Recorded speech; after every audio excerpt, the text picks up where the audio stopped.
tous, je vais vous présenter comment faire un coude concentrique. Alors un coude concentrique, vous voyez, vous avez ça ici, donc c'est un tube qui est à l'intérieur, un coude intérieur, et un coude ici extérieur qui garde le même écart entre les deux. Vous avez en fait ici un centre donc de mon coude, vous avez le centre ici, et vous avez ici c'est le même centre, c'est pour ça qu'on dit concentrique. Voilà. Donc il y a un écartement ici de 5 cm de chaque côté, et donc il reste constant. Vous avez, donc on va aller voir sur place, ici. Alors vous avez donc le premier coude est à faire, voilà, le premier coude à faire normalement, donc avec une cintreuse classique, et vous le faites en une fois. Ensuite vous placez votre deuxième tube ici, voilà. Et vous allez tracer en fait la cote souhaitée. Donc moi ici je vais aligner le haut, normal. Et ici je vais venir tracer ma cote en fait, voilà, où je veux arriver finalement cette cote souhaitée, voilà. Et donc je vais venir aussi tracer mon début de cintrage. Mon début de cintrage, vous voyez par rapport à mon centre qui va être par là. J'ai mon début de cintrage qui est ici.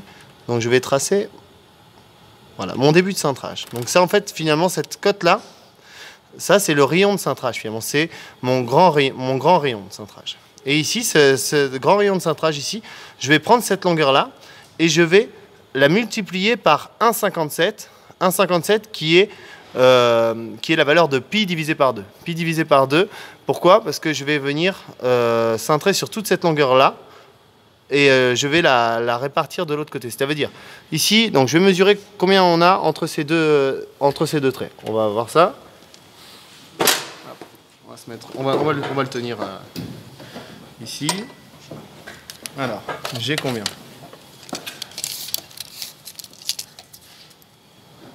J'ai exactement 10,2. Donc je vais faire ma longueur. Alors, tracer le point de départ. Donc on est rendu à tracer la longueur donc, de cintrage. L égale 1,7 fois R. Ici, donc, la longueur, donc R, donc on a 1,57 multiplié par, on vient de mesurer 10,2 cm. Alors là, je vous laisse avec votre calculatrice. Là, s'il y en a un qui veut calculer, on peut faire une petite pause. Donc, égale 16,01, on va dire 16 parce que 16,01 c'est en centimètres, ça fait 16 cm. Donc 16 cm, on avait notre point de départ ici du cintrage, ici notre cote, et donc les 16 cm vont se retrouver en bas. Donc là on a mis bien notre 0, 16 cm. Voilà. On a cette longueur là. Donc cette longueur là, c'est la longueur sur laquelle nous allons recuire, nous allons venir cintrer notre tube, et donc nous avons besoin de le recuire d'abord. Donc ce que nous allons faire, nous allons tracer avec la craie de Briançon le point de départ, voilà, et le point d'arrivée, on va dire, de notre chauffe. Pourquoi nous traçons avec la craie de Briançon? La craie de Briançon, elle a l'avantage de ne pas s'effacer lorsque nous chauffons le tube. Voilà. Donc là, je vais venir recuire cette partie-là, tout simplement. Alors, je vais le tourner comme ça. On va essayer plutôt de le mettre à l'extérieur de l'étau pour pour gagner du temps au niveau de la chauffe. Alors, le chalumeau. Bon, allumer le chalumeau. Ça devrait aller. Hop.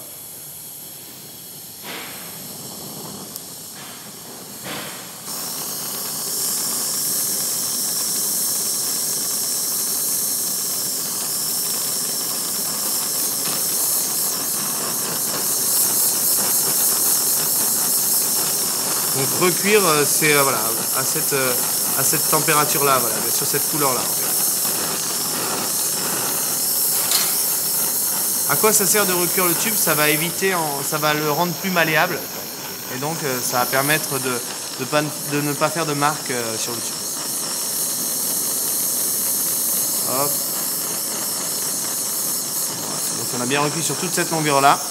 Pas besoin d'aller plus loin.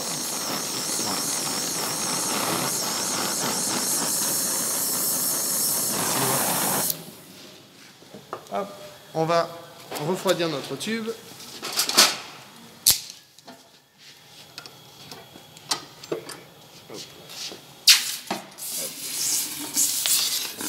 Alors ici, il est trop court, c'est pas grave.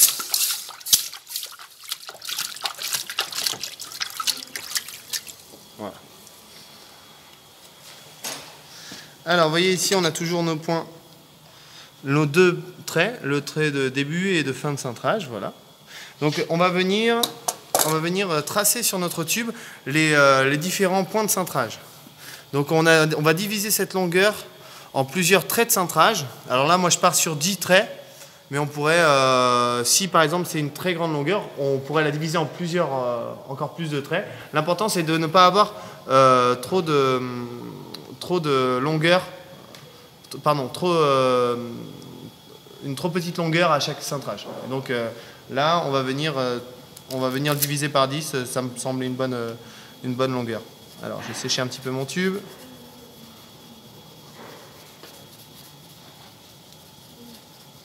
Est-ce que ça va écrire dessus? Voilà, globalement c'est bon. Alors, 16 divisé par 10, ça fait 1,6. Donc, 1,6 pour commencer. Tous les 1,6, on va tracer un trait, tout simplement.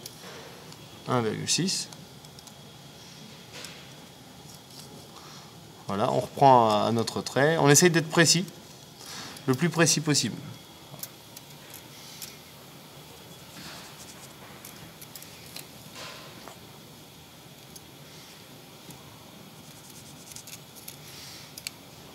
Là, je pense qu'on peut faire pause. Voilà. Donc là, une fois qu'on a tracé nos 9 traits, on va les numéroter. Alors, on numérote toujours à partir du deuxième trait. On ne numérote pas le premier trait extérieur. Donc, ça veut dire, ici, c'est le numéro 1. Donc, sur ce trait-là, 1. Et on va aller de part et d'autre de notre cintrage. Donc, si on peut dézoomer un peu, voilà. Donc, ça va faire comme ça. 1, 2, 3, 4, 5, 6, 7, 8, 9. Voilà, on va venir répartir en 9 traits, toujours de l'extérieur vers l'intérieur. Voilà. Et donc maintenant, nous allons venir cintrer sur chaque trait. Donc le trait numéro 1 en premier. Alors, on vient mettre notre cintreuse, bien sûr, avec la bonne forme, ne pas se tromper de forme. Et ici, bien sûr, les galets aussi bien orientés. Voilà. Et on va venir cintrer une pression par trait. Donc là, 1. Hop, je reviens en arrière. Alors, je vais venir.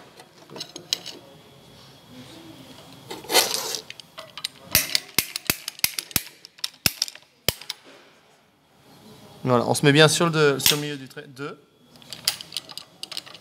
Ensuite, 3. Ensuite, 4. 5.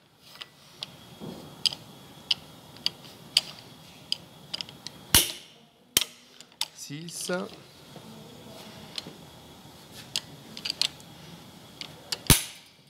7, 8, 9. Alors déjà on a fait une série, on va dire, voilà. Donc vous voyez bien ici, l'inconvénient c'est que notre tube là n'est pas à 90 encore. Donc on va venir refaire une autre série en repartant des traits extérieurs. Donc on recommence. Ici. Et donc, vous voyez, on ne cintre jamais sur le trait extérieur, finalement. Sur le dernier trait de l'extrémité. Donc, 1. Hop.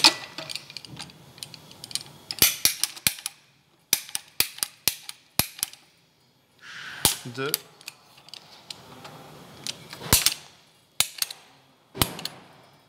3.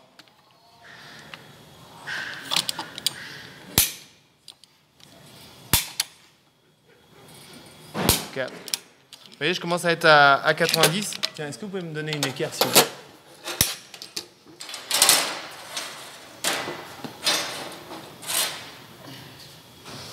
Voilà, globalement, là, je pense qu'on est pas mal. On est même très très bien. Voire même un peu de trop. On peut toujours l'ajuster après à la main, mais globalement, on est même un peu de trop là, vous voyez. Bon, on va regarder un petit peu sur place directement, mais ça devrait. Après, on peut toujours l'ajuster sur place, vous voyez. On peut desserrer là. Voilà, on peut desserrer. On peut remesurer ici globalement, mais on va aller surtout mesurer sur place. Voilà, il est un petit peu trop fermé. On va l'ajuster sur place, en fonction de ce qu'on a besoin. Pas de trop, pas de trop. Je préfère autant le faire sur place. On va remesurer sur place. Et donc, vous voyez ici, notre tube. L'avantage, c'est que nous avons un écart qui est permanent, voilà, et qui est constant tout le long du cintrage. Après, bien sûr, voilà, ici, le résultat est très correct. Hein. On effacera bien sûr avec de la laine d'acier notre tube, nos traçages. Vous voyez, quand on les efface, il n'y a plus rien du tout.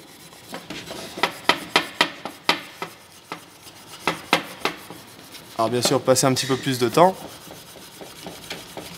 C'est sûr, ça prend plus de temps que de faire un cintrage. Alors bien sûr, à tous ceux qui verront la vidéo et ils disent qu'on perd du temps à faire ça, je suis d'accord avec vous, ça prend plus de temps, c'est vrai. Après, pour la finition, une fois qu'on a l'habitude, on peut aller plus vite. Et bien sûr, ça c'est que sur les parties visibles qui vont être vraiment vues par beaucoup de personnes. Donc là, oui, c'est important. Maintenant, c'est sûr, on le fera peut-être pas forcément systématiquement, mais ça permet d'apporter de la valeur à votre installation. L'intérêt pour vous, c'est vraiment la satisfaction, votre satisfaction personnelle, de faire quelque chose de propre et voilà, de construit. Bien sûr, il y a différentes méthodes pour le faire. On peut le faire aussi à chaud avec du sable, voilà. Donc j'espère que vous avez aimé cette vidéo et puis je vous souhaite du bon travail. Voilà. Merci, au revoir.